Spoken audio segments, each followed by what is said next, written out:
You're listening to the All Night Society, an actual play podcast brought to you by Queen's Court Games.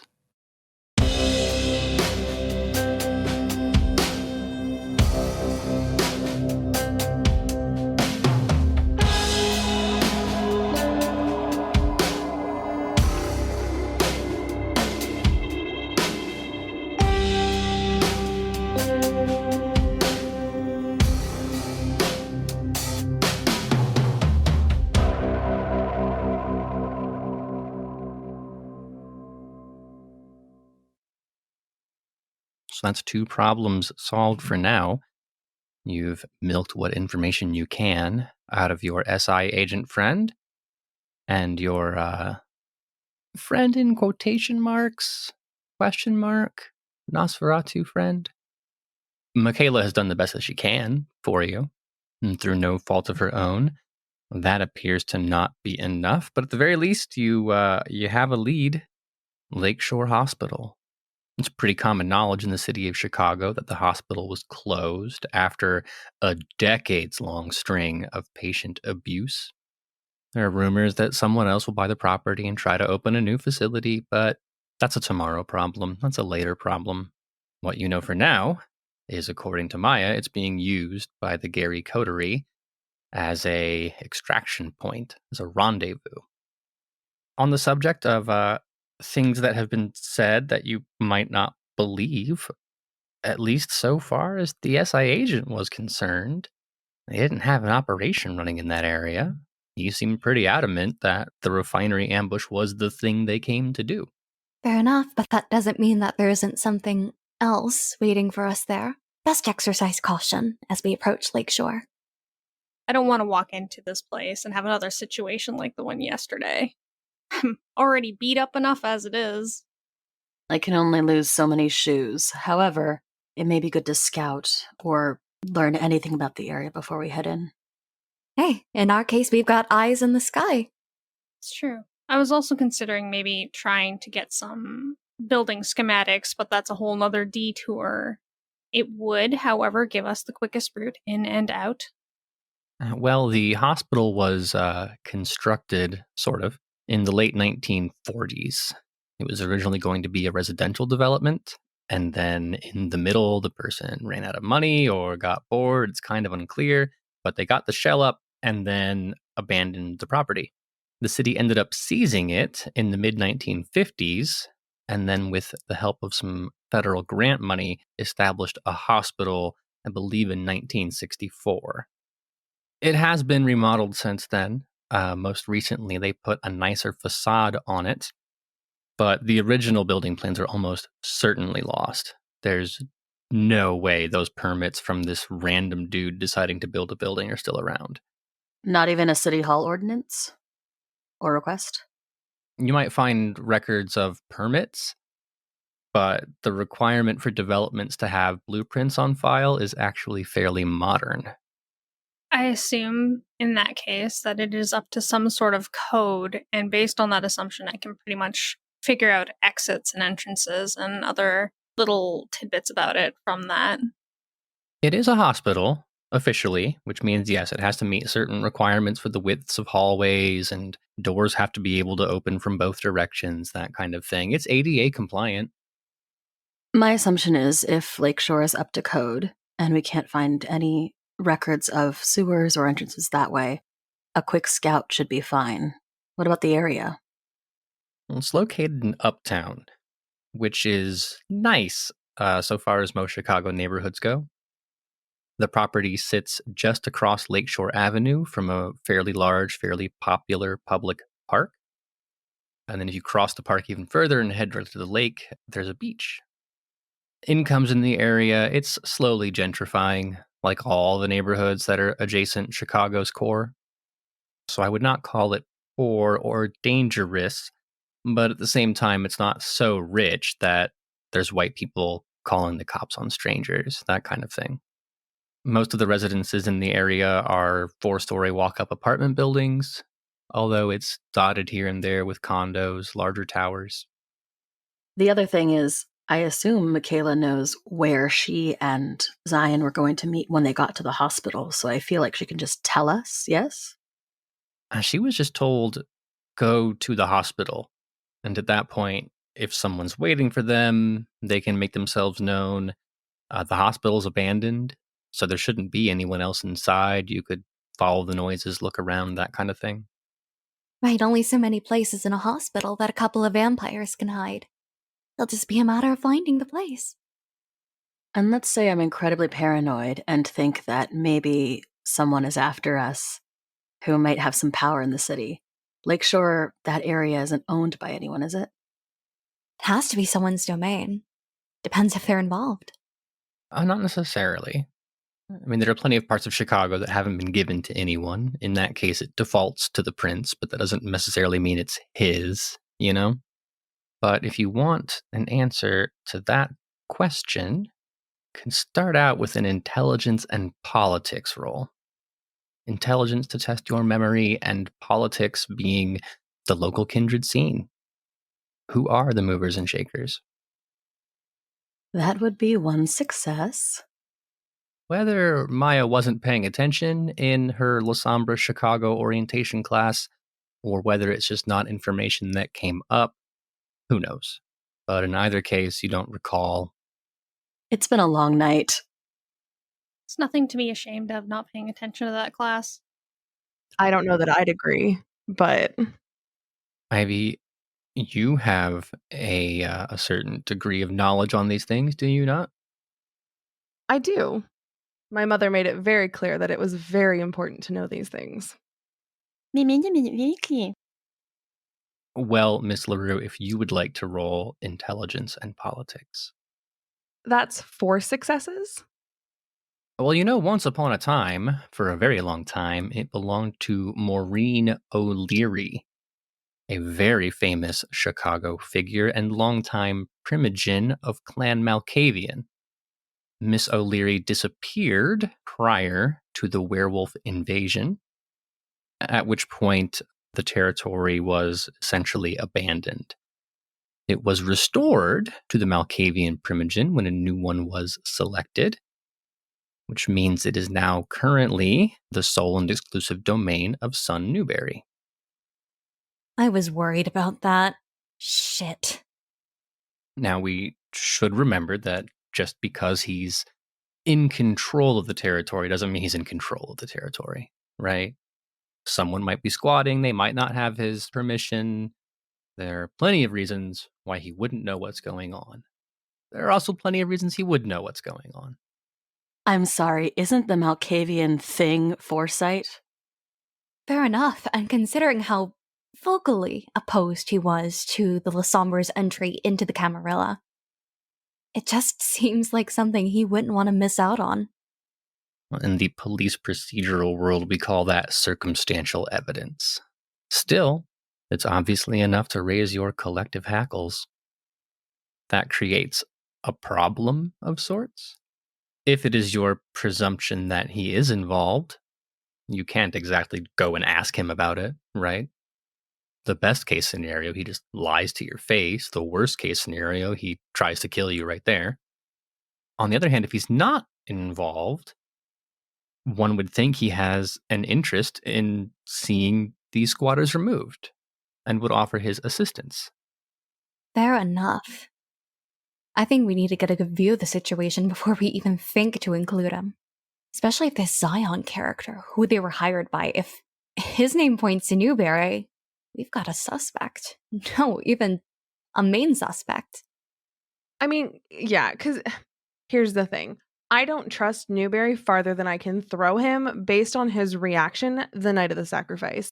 All the things that he was saying, the way he was acting, the way he was posturing about how all the Malkavian felt the exact same way about things. Regardless of what he says, I won't trust it. So that is the situation as it stands.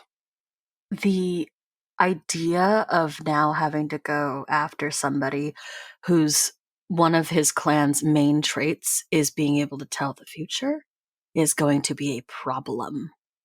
It is a bit of a predicament. yeah, but being able to tell the future, but you've got the mask of Malkavian madness about it, right? Precisely. Does Newberry seem terribly mad to you? Oh, incredibly. The irony, by the way, of him residing in Lakeshore is delicious. Or using Lakeshore is delicious. Stereotypes are stereotypes for a reason. But more to your question, every Malkavian has a madness about them. If you can't see it, it just means they've done a good job of hiding it. Bronwyn seemed very well put together when you encountered her. But there's no escaping your blood curse. Really depends on how bad it is behind closed doors. If it's out there, at least you know what you're dealing with, but that's a whole new unknown factor. The current best case scenario is that Newberry is being dumb and didn't realize that he let Gary vampires into his domain. The worst case scenario is that he's organized this whole conspiracy the whole time and is harboring basically terrorists. I'd rather it wasn't that option. I don't want to discount it. If not Newberry, it has to be somebody powerful, right? Who else can pull that many strings? I wish it was Disable. I bet you do. I mean, that said, I think Ivy also wishes it was Disable for different reasons. But here's the thing. If it is, that makes the whole clan look bad. Taking Disable down is fine, but not to the detriment of the entire clan. This doesn't look bad on the Malkavians? I don't give a fuck how it looks for the Malkavians. Why would that matter to me at all? I'm a Tremere. I care about how my clan looks. Okay, well. You can relate to that. Mm-hmm. As it stands, we at least have a direction to move. It would look bad on Newberry if he stopped us from sneaking around his areas anyway, because isn't he supposed to be helping our investigation? Right, interfering with justice, but we'll see when we take flight. I mean, I don't think he's supposed to be helping with anything. Barring us from investigating would be suspect, though. Well, at the moment, last you heard from the prince, he was making quiet contact with the Primogen. Prince Jackson wasn't super clear on what that actually meant, so far as it applied to your vampire subpoena powers, we'll call them. So it could be the case that Newberry knows. If he sees you, he knows why you're there. He might be suspicious as about why you're investigating in his turf, but should be cooperative. It's also possible that the prince just said, hey, there's a fire, don't get worked up about it, I'm on it, and left you all out. Still, even if it's quiet contact with the Primogen, if Newberry blocked us from looking into this, I think we'd be able to tell the prince, hey, Newberry's not letting us investigate, and that might give us a little leeway, piss Newberry off, but he already doesn't like us. Yeah. Well, then let me ask you these questions. First, do you intend to get in contact with Mr. Newberry ahead of time? You know what they say, easier to ask forgiveness than permission. But I'm inclined not to let a suspect know what we're up to. I'd also really rather not like giving him a heads up first. I don't like the potential of the backlash. My thoughts exactly. And if he is involved, we're giving him a heads up to hide whatever he needs to, so going in and figuring out what we can from Zion might be the best option. We have a slight advantage in that we were attacked by the SI and nobody knows we're alive yet. so to speak. That is a good point. Well, if you do not intend to announce yourself to son Newberry, the next question is, when are you going? Are you heading out tonight? Are there other people who you want to bring in on this? Other things that you still feel like you need to know before you make a move? I'll be honest, I could use a night. I'm still beat up. I need food. Exactly. If we're heading into another ambush, we need to be in top form. And knowing Newberry, if he does take our entry badly, we need to be prepared for the worst. I don't like wasting any time, though. I'm with Maya on this, but I also don't want to force anybody to go if they just are beat to shit. I also assume that Makayla isn't going to want to hang out with us that long. Well, she didn't want to hang out with you in the first place, but she's also low on options. I was going to say, she doesn't get much of a choice. Beggars can't be choosers. We considered giving her to Damien for safekeeping, correct? Do we still want to go ahead with that or let her just hide out in my container? Do you mind letting her hide with you a little longer? I don't mind. But if anything happens to the computer, I am going to seek divine retribution on all of you. I guess we can turn her over to the prince. I just don't want to turn her over and her be and them take that as the excuse, or as the final. That was my fear, too. I don't think she'll touch your computer, Schmendrick. You guys make good points. If we do decide to give her to the prince, however, I would suggest not giving him the details quite yet. Just say this is a suspect, she knows stuff, and not immediately admit to her starting a fire. You suppose you can keep that secret from him? Not forever. He is a Ventru. I don't exactly believe that anyone can keep secrets around them for long. Well, I will tell you that, given the urgency of the investigation, the prince is more likely to cooperate with strange requests than not, but he's also under a great amount of pressure to have this problem solved. And being able to tell interested parties that we have a lead, we're getting closer, my guys are on it, would benefit him politically. Why don't we instead see if we can turn Makayla over to Damien or another hound?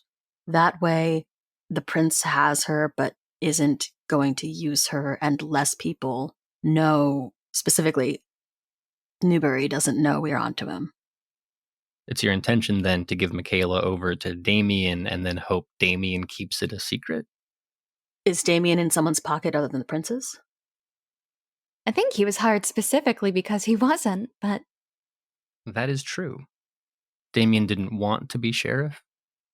Prince Jackson wanted Damien to be sheriff specifically because he wasn't tied up in any schemes or scams or political nonsense. Then I think he'll understand this. Well, at the very least, you can make your case. But if that's the direction that we're going to head, you'll have to make contact with him. Assuming nobody has an issue with that, I will go and make a call to set up a meeting with Damien. As prior, you find yourself in contact with one of Prince Jackson's ghouls. If Damien has any ghouls, you don't have their number anymore. It's a very polite young man. Yes, can I ask the nature of your business this evening?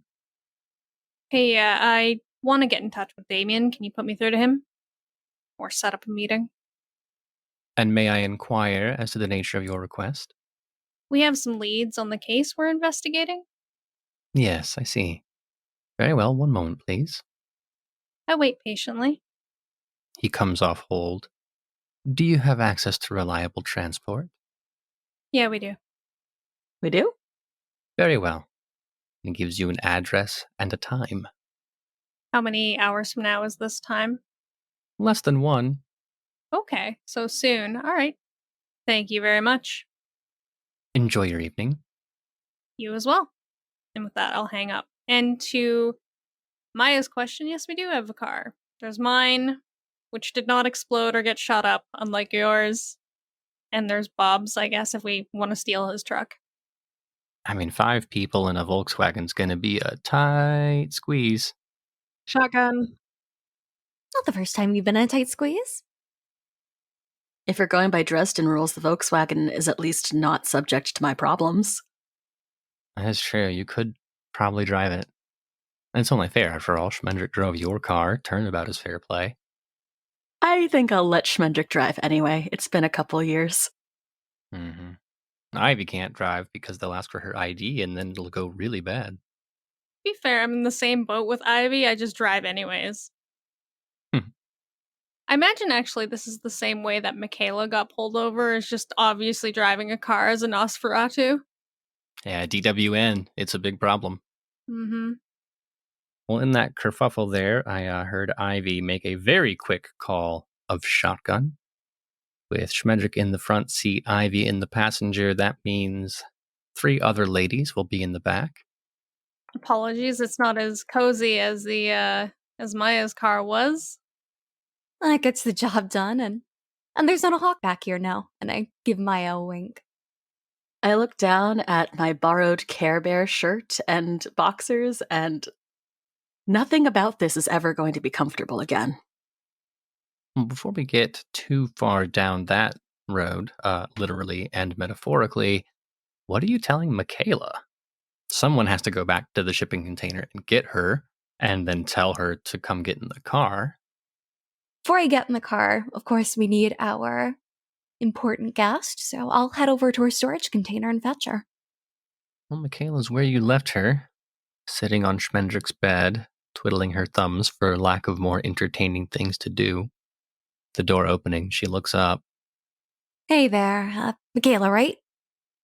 Yeah, you know that. Difficult to keep track of faces nowadays. We're gonna take you to some friends, they're gonna keep you safe. Nothing bad's gonna happen with it.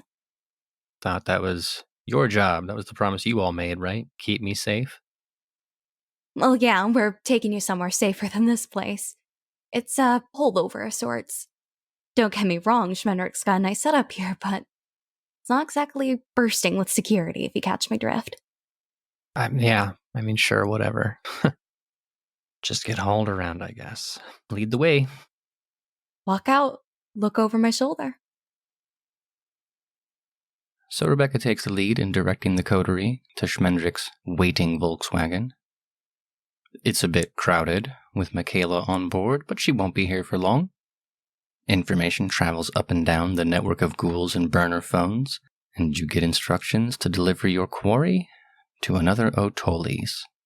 It's always an O'Tolli's. Damien asks no questions as he takes her into custody, giving only assurances that she will be safe and kept in one piece until the prince requires her for what Damien assumes is an imminent trial. It's not too long then until you've offloaded your cargo. I mean, that's rude. She's not cargo. She's a witness. And now she's in Damien's capable hands, being kept safe from all the vagaries of kindred scheming. I wish we could say the same for you. You have just enough information to know the kind of trouble you're getting yourself into. Lakeshore Hospital is squarely within the exclusive domain of Son Newberry. We know one of two things can be true. Either he's aware that the Gary coterie is in his territory, in which case he is complicit, or he is unaware, in which case you are sailing dangerously close to making some very inappropriate allegations. Unfortunately, we are not going to be able to answer those questions from this distance. How does it go, Ivy? We have to get closer, huh? A lot closer. A lot closer. So with Schmendrick behind the wheel of her Volkswagen, Ivy in the passenger seat, Rebecca and Maya sitting in the rear, it's only 6 or 7 minutes up Lakeshore Drive to get to that part of town. The hospital sits adjacent Lakeshore, right next to a park, right next to the beach. What do we do now? Regardless if SI are here or not, we need to make sure we're not walking in blindly. And in our case, as I said earlier, you've got a pair of eyes in the sky. I'll call upon Yucca. Your faithful friend, your avian amiga, managed to make it back from the refinery. Will you roll manipulation and animal ken for me? Can do. 1 success. Yucca is possessed of a staggering amount of bravery for a hawk, but that's a fairly low bar to fly over. With the experience of the refinery that vivid in her memory, you feel the hesitation pushing back against your thoughts. She remembers what happened last time you asked her to do something like this. Charitably, you can say that she's not cooperating fully because she's trying to protect you. Less charitably, you can say she's not interested because of purely selfish means. But she's circling a bit higher than you would find useful, much less willing to sail down to trees and peer into windows. And the information that you are able to glean from her avian mind is not a complete tactical picture. There are cars parked on the streets. Of course there are. There's light foot traffic.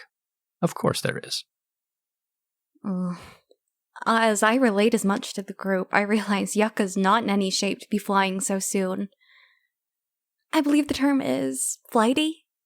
I'll dismiss her for now, but there's not much more we can get from that. Well, since that didn't work, given my knowledge of building codes, and considering any scraps of knowledge I got from Lady Green on the subject, I try to plot out a decent enough route in and out the place. If there's an ambush, I would like to know how to most efficiently get away. You are fortunate. The hospital does not want 4 exits. Hospital design is a curious thing. When you're dealing with life and death circumstances, travel time is a luxury your patients do not have. So hospitals are designed so that you can get into them from as many ways as possible. The places that patients will need to use the most are located centrally. You put radiology next to surgery and emergency, that kind of thing. Psychiatric hospitals are not so well laid out, but the same basic principles apply. You have plenty of entrance and exit points. Okay, so that's actually interesting because that would probably pit the group of Makayla's friends, Zion and all them, in the centermost areas because of what they might require to do their jobs. What they might require. Well, you know, computer access, lighting, I don't know if they're using fridges, anything like that. Good point. I thought it was a lot more, sinister. A great many of the building's windows are boarded, not all of them. But where the glass is exposed, you don't see light pouring out. And a cursory examination from the shadows doesn't show security on the premises. There's a chain link fence to keep out unmotivated vandals. But aside from that, the site looks still. Well, information is information. What about your rat, Schmendrick? Can they glean anything? I decided to give him a break from today. Besides, my connection with him is strong, but I do not have the ability to direct as well as you might think. And if I told him to find us a way in, the way in may just be a very small rat-sized opening. Animal brains are fickle like that. Any Tremere tricks? Not that I have. If all else fails, I can head in and scout. Potentially unseen. I can use shadow perspective to look around if we need to. You'll be limited in the sense that you can only project your senses into shadows you can see from where you're standing. But that's still more information than you have otherwise. Is it just arouse? Yes. But I'll need to know where you're looking.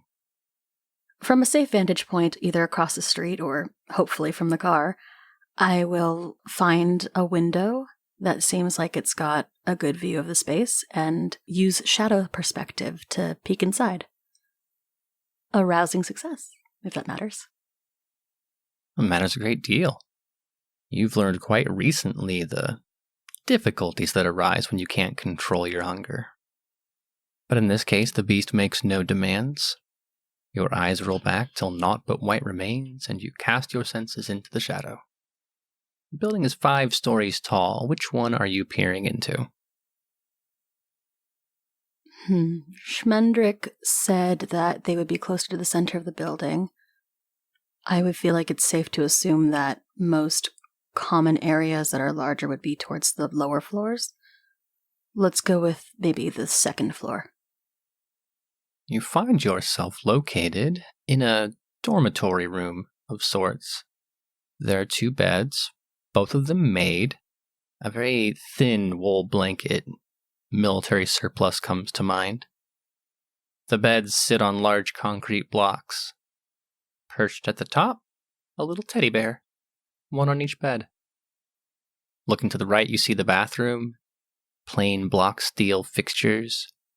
Nothing to trip, hang, or cut yourself on. It looks like it was abandoned in the middle of a normal day.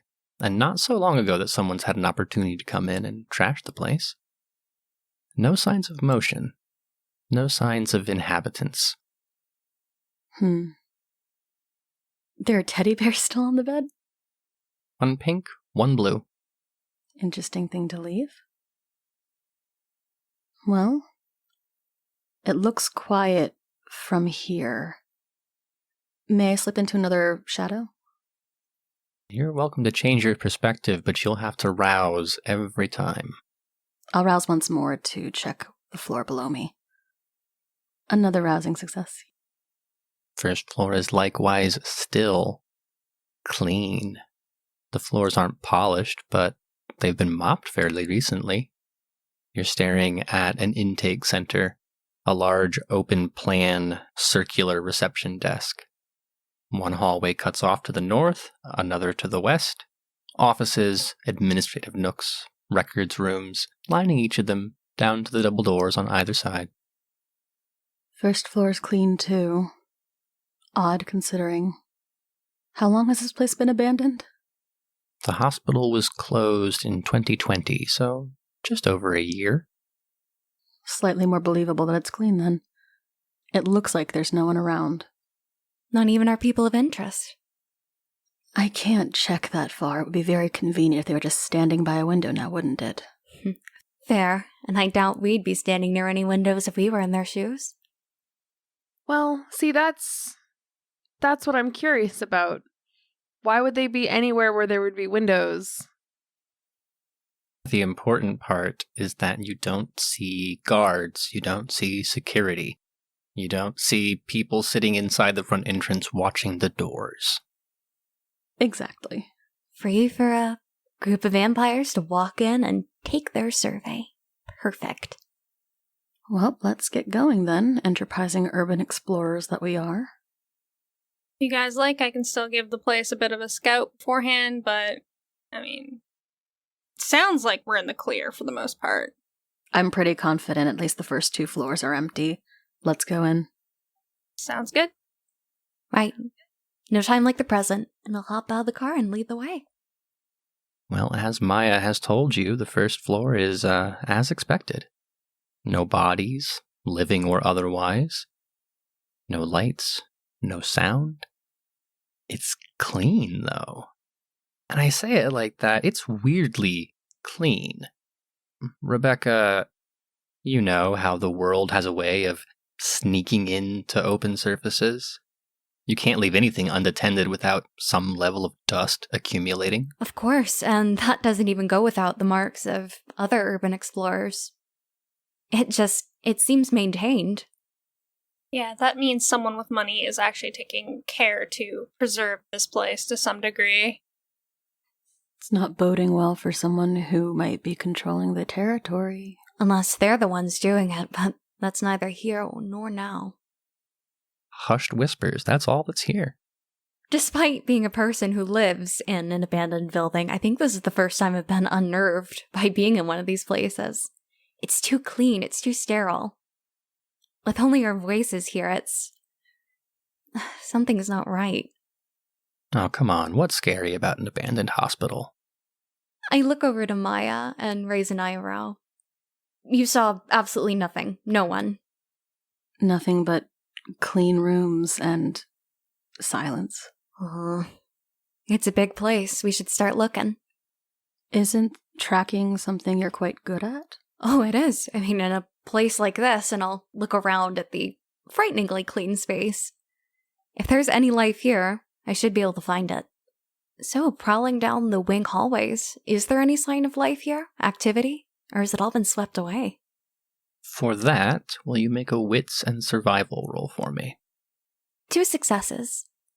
Well, the floors aren't as clean as you were led to believe. When you're out in the wild, you look for the footprints in the mud, in the dirt, right? And you look for the places that the human touch has disturbed nature. This is the same, almost. It's just in reverse. This place has been professionally cleaned, but that makes it easier to find the boot prints here and there. Not as clean as we thought, indeed. They lead anywhere? Well, that depends. Which set of tracks are you talking about? There are multiple. What do these tracks look like? Where are they leading? As best you can tell on 2 successes, there are 3 to 7, maybe? They cross over each other a lot.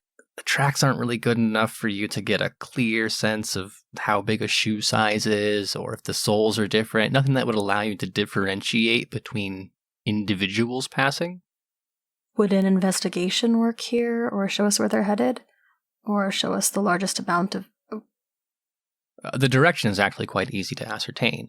Numerous and indecipherable as they may be, the path of traffic very clearly goes to the stairwell, just off the main lobby, and up from there. Up the stairs. Seems like they're making a high nest up here.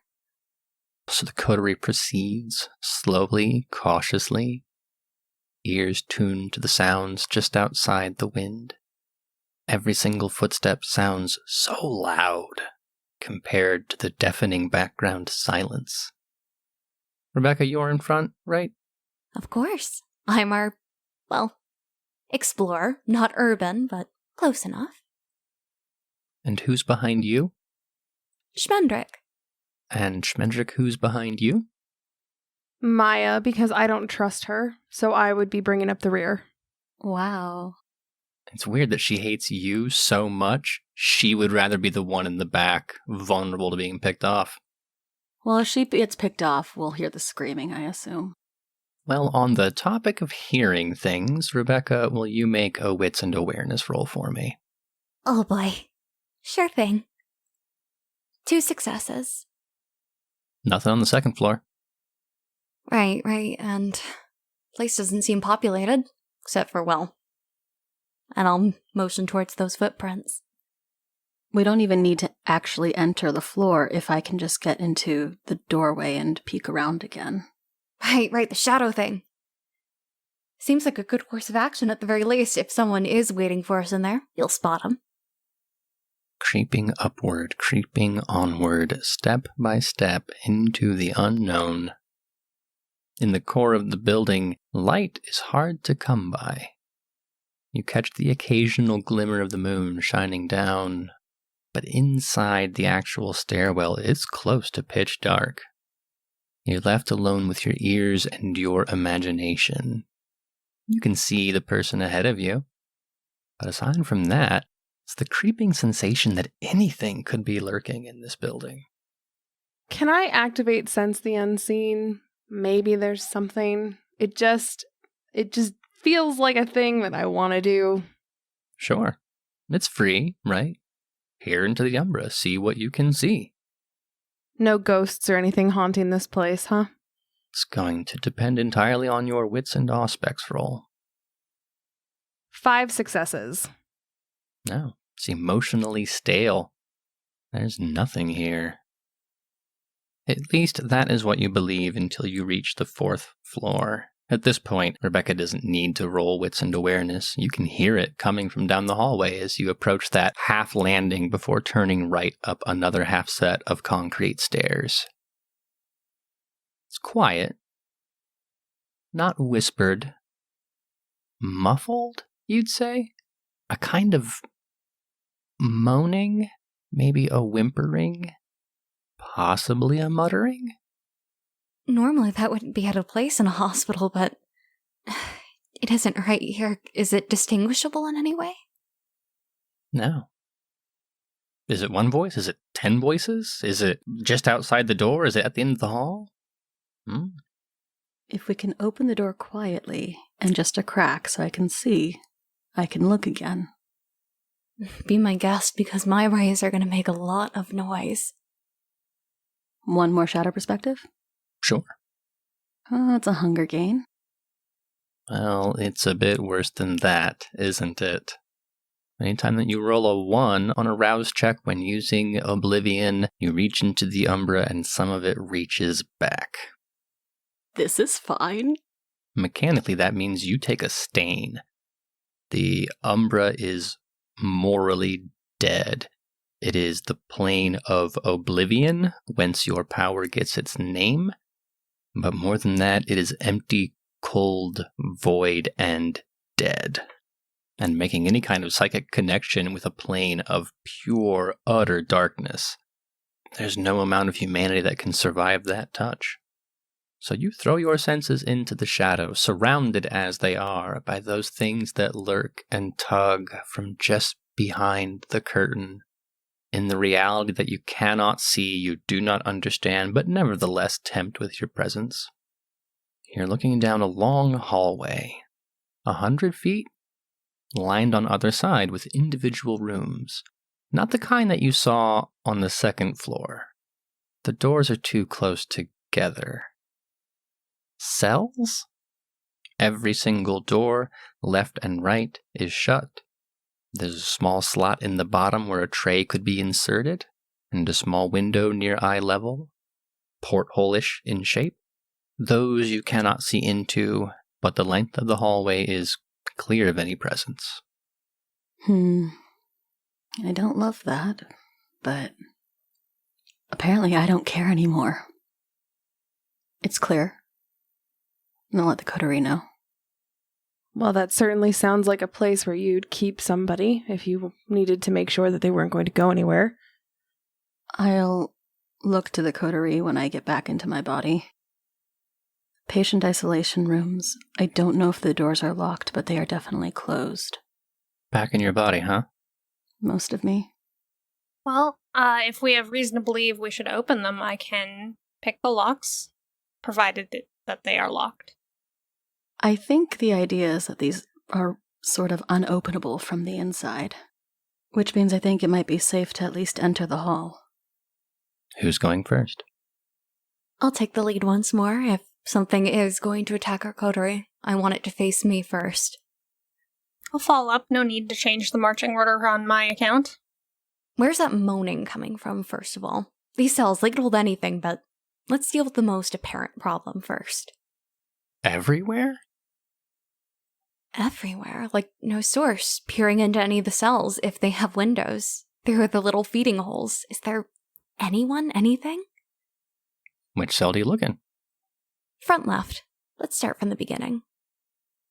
Creep up forward, eyes of the predator activated, peering into the darkness. You've seen what they call the rubber rooms in movies. It's much more unsettling in person. A 4-foot by 4-foot square, padded on every side. Not enough room for your average human to stretch their arms tip to tip. They can stand. Could they lie down? No, not comfortably. There are no toilet facilities here. You crane your neck up to look down. Is there a food tray or anything? And then BAM! A face against the glass. That actually made me jump out of character, but... It made me jump too, god damn it. A pale cheek, reddened with a kind of bed rash, the jaw slack, the tongue hanging loose in the mouth. Smearing, almost. It gives the impression of a jellyfish against aquarium glass. And then a hand next to it, pawing impotently. And now you can hear the moan quite clearly. That's where it's from. As soon as the urge to fight her fully leaves, is this person alive? Someone else has to be seeing this. I'll wave the coterie over. Flesh and blood? It has all the familiar symptoms of human. I assume that it might not be the best method of communication, but just tapping on the glass get their attention? In a matter of speaking, this creature, it feels inappropriate to call it a person. Not in the state that it's being kept in. But a mind left to its own devices like this, isolated for God knows. It's agitated now. The face turns to you. It must have been a young woman at some point. You can see the softness in her features. Her hair is thinner than it should be. Malnutrition does that to a body. Her eyes are sunken, sleep-deprived, emaciated. It's hard to tell. She's just staring now. A stillness in her entire person as she continues with the same unbroken pace, just pawing fingertips gently against the glass. My brain has immediately gone to, is this where Bronwyn keeps some of her rejects? But I'm not sure. in as gentle a tone as I can manage, I'll say, "Hey, you okay?" Obviously she's not, but it has to count for something for being treated as human. Her voice, her personhood, her speech is broken.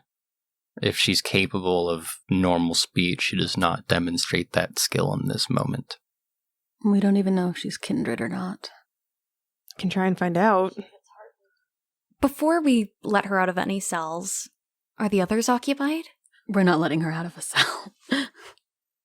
I literally just need to taste a drop of her blood, and I can tell you if she's human, mortal, ghoul, kindred, or some other supernatural creature. Hopefully. You want to put that in your mouth? Looking at her, it's a little disturbing that there's just one person here. There are places like this, they keep... Who said there's only one person? That's what I want to check. Is there someone else? Are any of the cells occupied? If you can dare to peel your eyes away from this, every single room is occupied. One after the other, left and right, all of them filled with something that was once human, until some kind of unimaginable cruelty was inflicted upon them. I'm getting angry at this point as I kind of trail behind Rebecca. I know what this is. I don't know if an enemy of mine is behind it or not, but I also know that I'm rather impotent in solving this. I can't just let them out and have everything be good. No, this needs to be reported. People with actual medical skill need to come in here, and if these are human, they need to help these people. So I think personally I would leave them in here for the moment. Right, for their own safety. Do you guys want me to verify whether or not one of them is human? Because I can do that. We simply don't have the time right now. Yeah, because I imagine taking one of them out of the cells wouldn't be good. Well, one of them is kindred. Charles. Good guess. Wrong. Zion? You've seen his face on how many cameras? Dozens at this point, right? Mugshots, the tapes from the hotel, the tape from Horatio Ballard's chemical company, even Makayla's description. So this has turned into a jail for vampires now. Or something. How present does he seem? I don't know. Maybe your imagination knows better. What does it look like when someone has been subjected to the worst kinds of physical and psychological torture for a week? A month? In any case, we need to treat him gently. He's been through a lot, obviously. We'll start off small. Does making any show of our appearance get any reaction out of him? Well, the whole floor is pretty agitated now that they know there are people here. They're all expressing their excitement or displeasure in different ways. Hey, Zion. Come on, buddy. There has to be something. Come on, buddy. Does he look violent? No, none of them do. Maybe we can let him out of the cell. Schmendrick, think you can do something about this lock? Yeah, I can. Just give me a second. They're not locked. I mean, the doors are such that you can open them from the outside and not from the inside. So you don't need to lock the outside.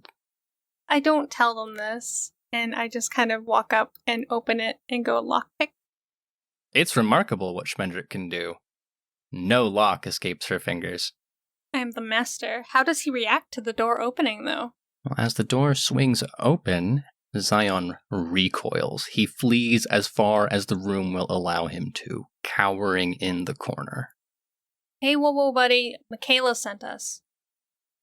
Reaching up with his hands, guarding his face, his legs scrambling backwards. Maybe if he tries hard enough, he can push himself through the wall to get away from you. And before you get any further, there's something about the room that leaps out at your attention. It is covered, every inch of it, in a scribbled kind of drawing. The man doesn't have a pen. It's very obviously Vita that he has used to create his art. It's the same face over and over and over again. A younger-looking gentleman, slicked back hair, thin nose, tiny pursed lips. I happen to remember Newberry looking a little similar. You know, it does bear an interesting resemblance, doesn't it? What could be more fitting than locking up a Malkavian's prisoner here? He's pretty out of it. It might be a case of Outlander to Outlander. I'll deactivate Eyes of the Predator. Hold out a hand to him. Come on, we're friends. Makayla sent us. Oh, the motion of your hand sends him shrieking, shrill and loud and terrified. It is not communication, it is visceral, animal-like protest. Anyone have a camera? Not on me, no. I haven't got a new phone yet. Me either. Well, we know this is here, which at least is some evidence. You aren't honestly suggesting we leave him, right? I'm not. Are we still working under the assumption that he was hired by Sun to do everything that he's done? Because if that's the case, why is he locked up here? I assume Sun is getting rid of any potential problems. Loose ends and all. Poor thing. Does he react positively to any of us at all? The only positive reaction, if it can be called that, is when you retreat, the level of terror and anxiety seems to decrease in a pretty linear way with your distance from him out the door. This is officially bigger than us. We need to get help in on this. This is not formal evidence that Sun is behind it. Although, one could maybe draw a conclusion that because he is keeping Zion locked up, and Zion's faces are on the recordings we have, he is at least keeping evidence from Sierra. More importantly, the prince. Oh yeah, that too. Mm-hmm. Everyone has different chains of command. It's okay. My assertion being that he's either obstructing justice by not telling us he has this, or he's obstructing justice by, doing the thing. Think it's about time we call in bigger guns? Who do you know? The question for me is this enough evidence to start pointing fingers? At the beginning of this, the prince just needed something. He needed a name. He needed enough to go on. We don't have all the information we need. We don't have all the players involved in this, but we can at least point the prince in this direction. Yeah, we've got more than a name. We've got faces at this point. Well, one face. Even so, if this is Newberry's facility, he is holding other kindred, I'm sure the prince is going to want to know. Does the prince care what the primogen of a clan does with their underlings? Depends on the prince. Some of these underlings may not be his underlings. They might be someone else's. As it is, this is evidence, and whether or not the art is also evidence remains to be seen, but you're right, we did finish our job. What's really confusing me about all of this right now is that the fire was less than a week ago, so there's no way that he could have been here for more than 4 or 5 days. This is a lot of damage in a very short amount of time. Yeah? So I turn to the group and have just a hint of a grin. I think that we actually have a little more to go on with this Newberry angle than we're thinking about. As I'm sure we all know, Malkavians mess with people's heads. They call it dementation. And that could be what we're dealing with here. With all of these people, with Zion specifically. No better way to silence him, keep him up here, make him incomprehensible, so in the case that he is found, just broke him. Like he was nothing. Very, very broken. Well, would you like to apply a bit of the scientific method to your hypothesis? I would, in fact. I would like to reach into my occult knowledge and see if I can figure out if this is exactly what we're dealing with or not. That would be intelligence and occult. That is 4 successes. The particulars of dementation do evade you. You know the inputs and you know the outcome. Those kind of things you can study. The exact mechanism, that part, you haven't taken that class yet. You know that it's a slightly advanced power that allows the Malkavian to inflict madness upon others. More common is the ability to inflict visions upon someone, to distort their senses. Given the amount of time that Zion has been here and what you know about Newberry, this is likely a lesser version of that effect. The kind of thing that would wear off with time, or could be counteracted.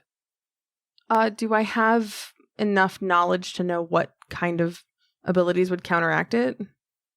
A proper application of dominate, removing harmful memories, would work. High enough levels of auspex would allow you to reach into the brain and find the parts you're looking for. It's not a curative, but it would give you the information that you needed. Absent that, most people can only recover given enough time and will. Part of what is going on here, at least this is your hypothesis, is that by keeping the humans hungry, dehydrated, scared, keeping the kindred deprived of vita but short of frenzy, he can create a circumstance where they don't have enough will to break their way out. Human blood, that would take some time, but put him on the path to recovery. Appropriately strong vita would do the trick a lot faster.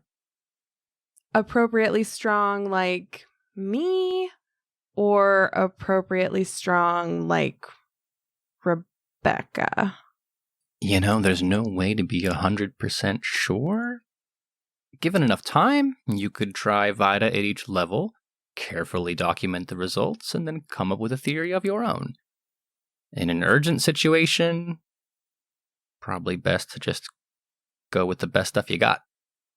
Knowing this, I turn my head, lock eyes with Rebecca. I don't say anything yet.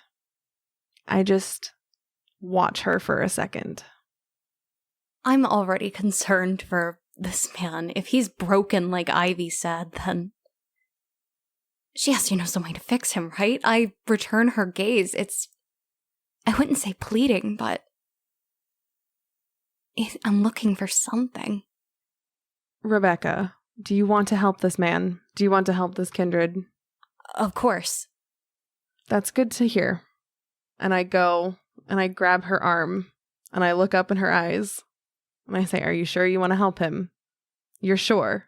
I need to be sure. This might hurt." Once I get over the sudden contact and the realization of what Ivy is asking hits me, and that responsibility is bearing on my shoulders, if I could, I'd take a deep breath. Ivy, you know what happens if I help him like that, right? If I thought that my blood would be just as good as yours, you know I would do it, because blood bonds aren't a thing that I have to worry about anymore.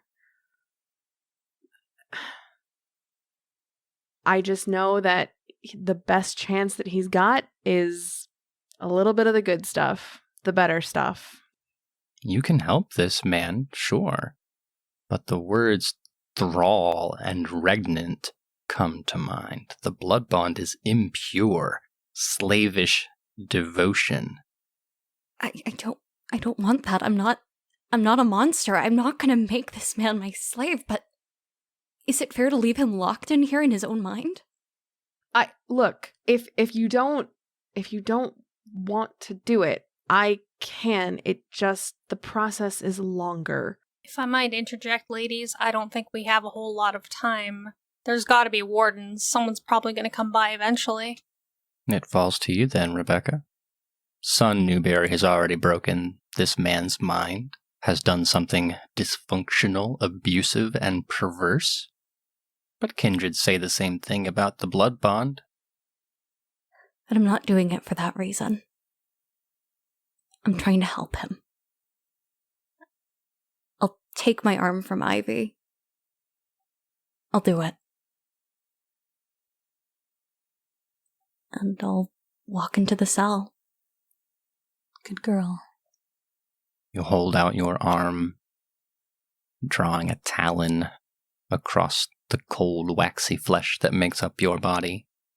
Deep, dark, crimson, oozing vita, willed to the surface. You don't bleed. Vampires don't in general, but someone of your age especially. It more oozes, and it requires not a physical effort in any normal sense, but intent all the same to make it flow properly. Zion, still trembling, can smell on the air. He lacks the hunger that would drive a kindred to frenzy, but he has been deprived of life, and nevertheless, and like a scared animal, the same fear mixed with need that you saw on the sheep when you held out an ear of corn all those years ago. He drinks. He takes the essence of your age inside of himself. Eventually you will be forced to pull your hand away. He does not pursue. But even as he leans back against the wall, licking your ancient blood from his lips, you can see that slightest hint of clarity, a fog gently lifting from his eyes. It's worth it then. Zion. Yeah, that's my name. That's my name. I'm Zion. Yes, you are. I'm Rebecca. I point over my shoulder. That's Ivy. That's Schmendrick. That's Maya. We're friends of Makayla. We're here to get you out. I'm Zion. You always were Zion. Where's Makayla? I know Makayla. Makayla is with some of our friends. She's safe. You're Rebecca. I'm Zion. And you can see it's clarity upon clarity. He's coming together, putting the pieces of his brain back in order, piecing his psyche together like so many shards of broken glass. He killed them. He's going to kill me. Hey, slow down. Who's gonna kill you? Who killed them? The man, the thin face and the voice. I don't want to think about his voice. Well, you don't have to right now. We're gonna go away, and you can think about whatever you need to. But right now, I just need you to think about coming with us, keeping calm. Can you do that for me, Zion? I can try, but he's going to come, and he'll know. He was supposed to, he kept telling me that he couldn't wait to taste my soul like the others, like, I can't see his face, but he was my friend. No, I can't remember his face, but I had to watch, and then he said that he was going to drink my soul too. He's getting agitated. As he starts to get into that range, I just want to put 2 hands on his shoulders and say, Zion, look at me. Look at me. He's not here. He's not going to drink your soul. It's just us, and you're not going to be around him. We're going to get you out of here. Let's talk about this in the car. Guess we can add diablerie to Son Newberry's list of crimes. Provided it is actually Son Newberry, but... Well, Rebecca, you find it remarkably easy to persuade this man to follow your instructions. In fact, it's physically impossible for him not to follow your instructions. A point which you cannot shake from your brain as you lead him out of the cell and back to the stairwell. I'm sorry, Silas. As we walk and I see Rebecca handling all of this, I put a hand on her shoulder, just walking in step with her. I know that can't have been easy for you. I know how you feel about all of this. Just I appreciate you doing it a lot. If I could still cry, my eyes would be full of tears right now, but I look back at Ivy. I just want it to be worth it in the end. Was it worth it? I believe you when you say it was, I really do.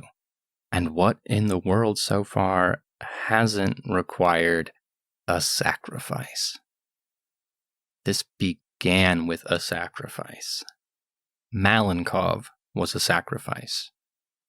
If this doesn't go according to plan, Maya will be a sacrifice. Charles was a sacrifice. Makayla was a sacrifice. The four of you were meant to be sacrifices. Everywhere you look, there is someone being put out on a limb. Their well-being, their life, their unlife risked for someone else's gain. But that is the story of the night, isn't it? That is the world that you belong to. Everybody has to give up a piece of themselves to make the great dance move. Rebecca, at least you feel badly about it. Maybe that'll count for something in the long run. In the meantime, congratulations are due all around. You've located Zion. With his information, you have a purported link now between the Diamond Yama fire and the Malkavian primogen, son Newberry. That doesn't necessarily mean the case is closed. At the moment, it's the word of 4 new to Chicago kindred and a pair of Gary terrorists against an otherwise esteemed member of the prince's court. But there's still time. There's still time to secure the evidence you need, make your case as tightly sealed as possible. What else is on the agenda, so far as ensuring this Malkavian snake does not escape justice is concerned? Well, unfortunately for all others involved, I came to the epiphany that we need to get these people out now rather than later. I'm willing to bet 100% that if Sun's goons come here and see Zion missing, all the other evidence is going to go away. These people are going to go away. The Vita paintings are going to go away, and everything else that we could possibly tell the prince about Sun's misdeeds here. And blatant Masquerade violations. Not an unreasonable suspicion. Speaking of Vita paintings and the lack of credibility we seem to have, I really wish someone had thought to bring a camera to this. What is anyone going to do when we present them with photographic evidence? Accuse a La Sombra of Photoshop? I wish I still had my phone. I haven't had time to get a new one yet. In fairness, not entirely your fault. There were extenuating circumstances. There were complications with our communications, definitely. Thanks, SI. It's not to say the problem can't be resolved. You're in Chicago. 24-hour gas stations all over the place. You could go buy a camera. Maybe they sell single-use smartphones. I don't know, but it's possible. Or hey, if you're short on time and money, everyone has a smartphone these days. How likely is it that someone has a disposable camera with them or is selling one nearby? Carrying them, I would put those odds somewhere below 0. But anything's possible at a 24-hour gas station on the north side. I don't believe disposable cameras have hit the digital age yet, so we'd have to wait for those photos to develop. And we need to see the prince tonight. In that case, let's go find a gas station and a teenager. Dare I ask what the teenager's for? I assume they're attached to their phone. Children these days, huh? So you want to find a gas station because at the gas station you will find a zoomer, and with that zoomer you will find a phone. I need a person who can touch a touchscreen without, the whole thing exploding. Any tourists on the street before I start looking for a gas station? Your odds of tracking someone down are going to depend on a couple things, right? You're going to want to find someone who's alone.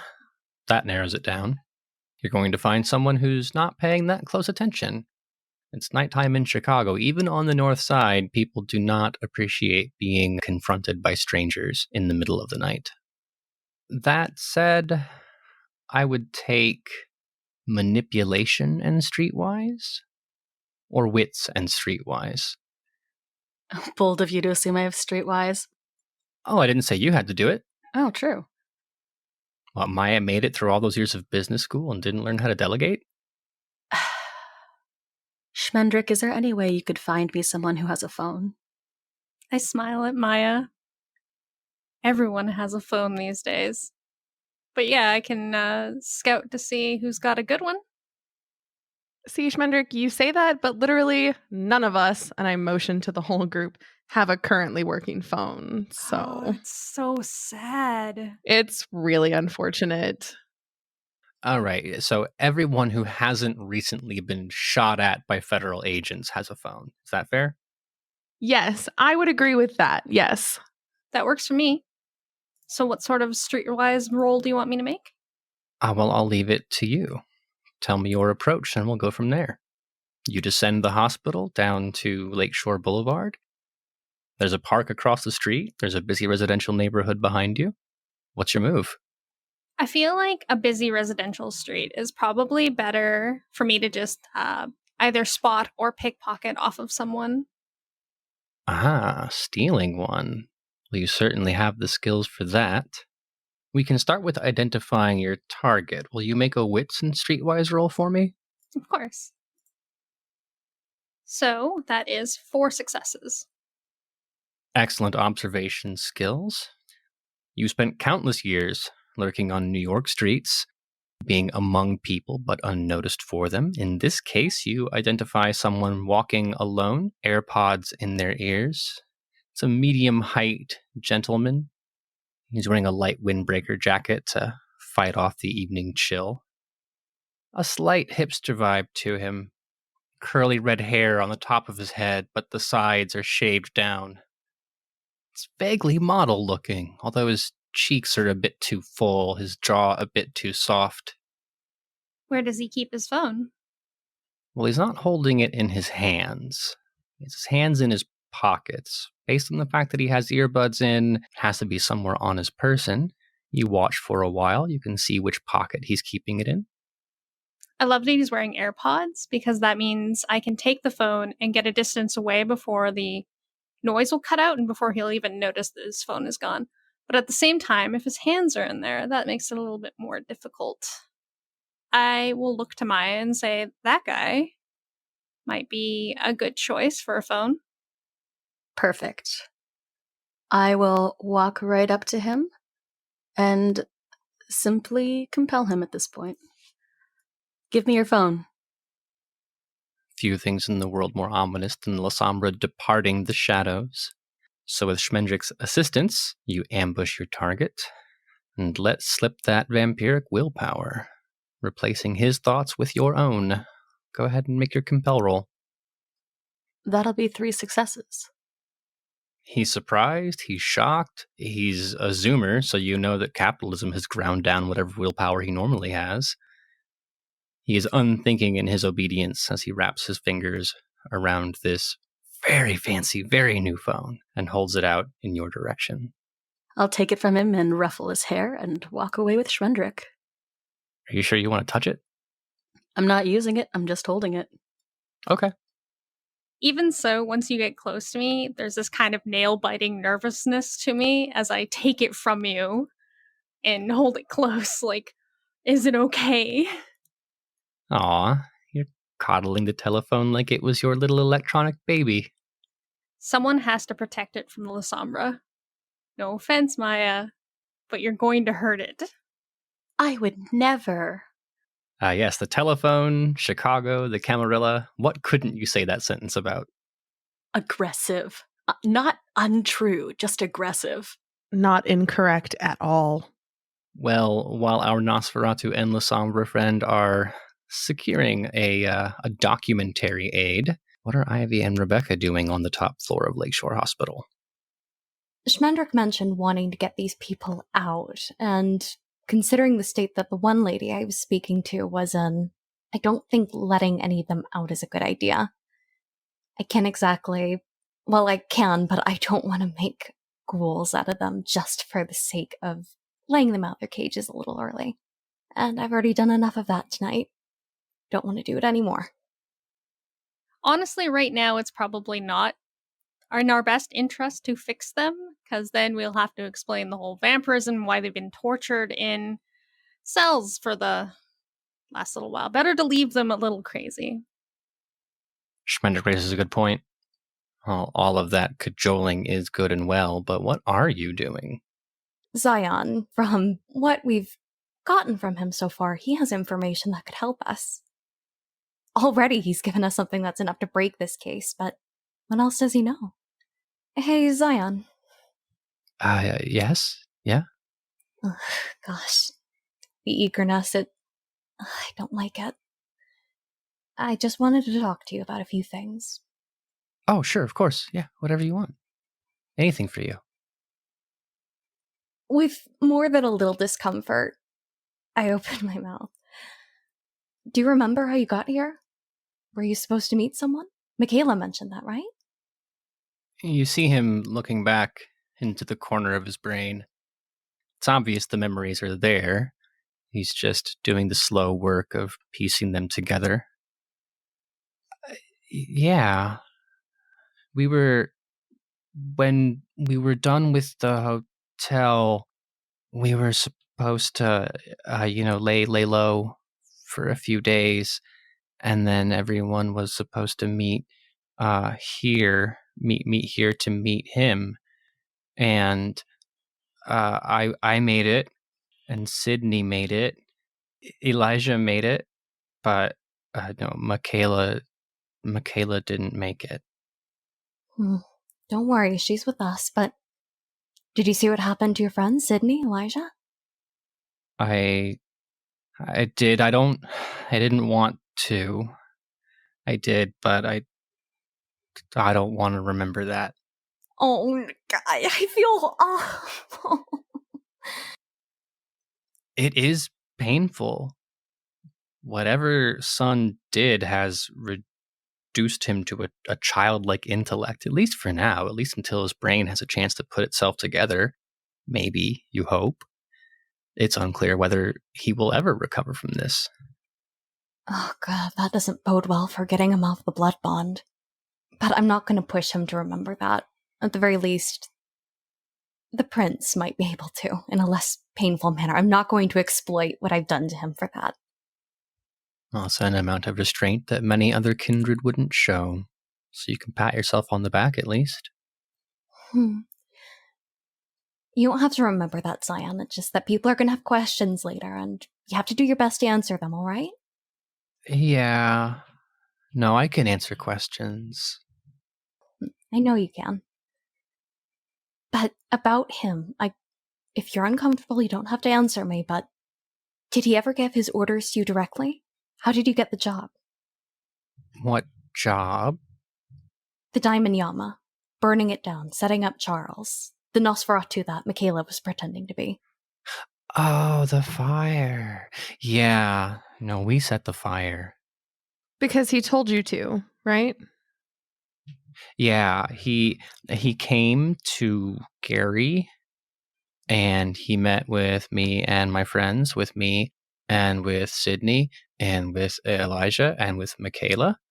And he told us that if we helped him, he would give us a place to live and that we would be really important in Chicago. Well, he offered you a boon then, and a pretty sizable one at that. Yeah, and me and my friends, it wasn't a lot of fun living in Gary. So I said, yeah, we would help him. Did he ever come to you with any other kindred, any friends of his? Oh, no.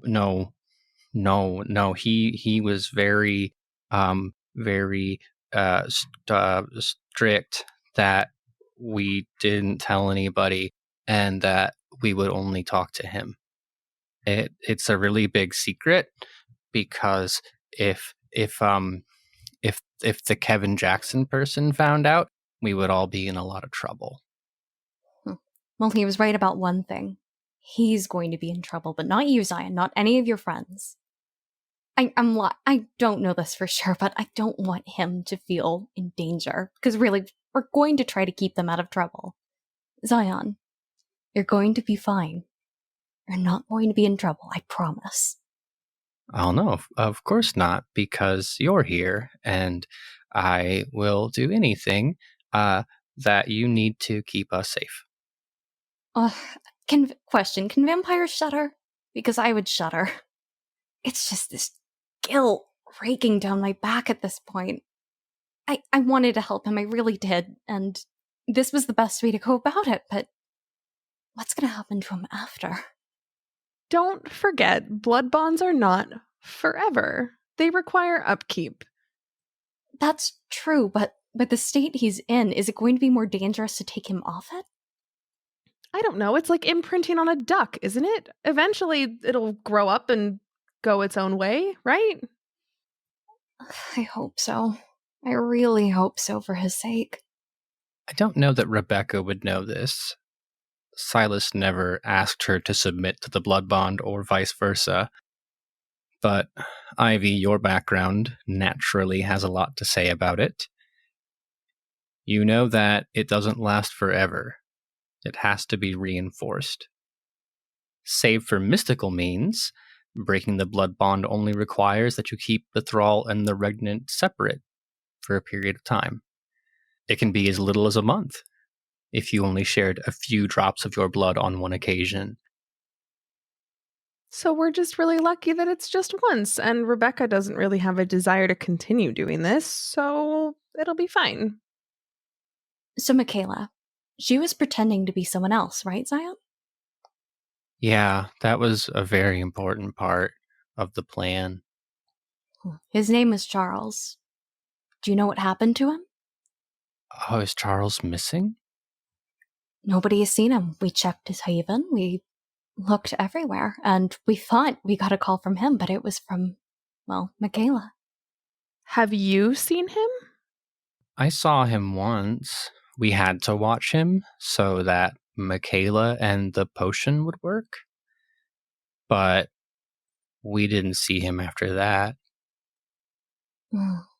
What about this potion? Oh, it's really neat. 'Cause you know how usually there's certain things that you can do, but there's other things that like other people can do, but you can't do? Yep. Yes. Right. Well, he told us that if we there was a potion, and if you drank that potion, then you could borrow that power for a little bit. Like if you had a friend who was really, really fast and you wanted to be really, really fast, you could just drink some of the potion that was made from someone who was really, really fast, and then you'd get to be fast too. But Makayla, it wasn't so she would go fast. It was so she could look like Charles. So he needed essence from someone else who could do that to look like Charles. I don't know. I didn't drink it, and he didn't tell us where he got it from because the whole thing was supposed to be really secret. You guys have done a really good job of keeping this a secret, Zion. Yeah, nobody knows. Can I go see Makayla now? We just have to wait for our friends to get back, and then we can go take you to see Makayla. He's turning away from Ivy this moment, looking directly at Rebecca. You're a really good person. You would take me to see Makayla right now, right? Like we could go, you and me? Zion, we just have to wait for a few more minutes, all right? Then we can go and see Makayla. We're just waiting on our friends to come back. Okay. Well, can you tell them to hurry? Because I miss Makayla. I haven't seen her in a long time.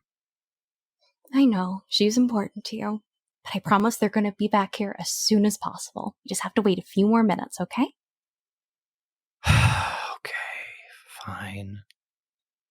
Well, as you're wrapping up your conversation with Zion, who at this point is clinging very close to your side, Schmendrick and Maya return from their larceny.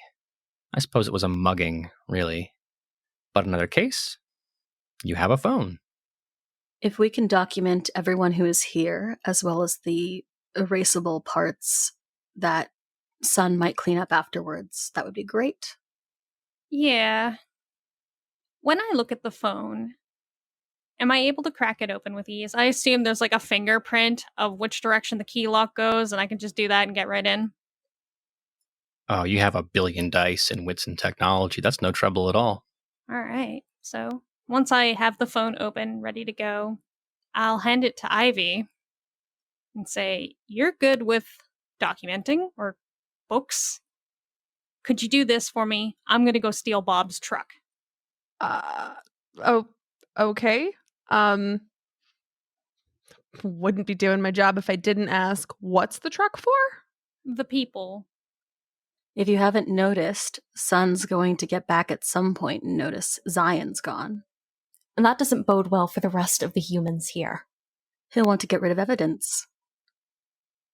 We're gonna take like 36 humans out of here in the middle of the night and get them all into the back of a giant moving truck and nobody's gonna notice? It's either that or let them vanish into Newberry's sick, twisted little schemes. I mean, if you would like Well- Sun to, clean up after his own mess. I mean, it's less work for me.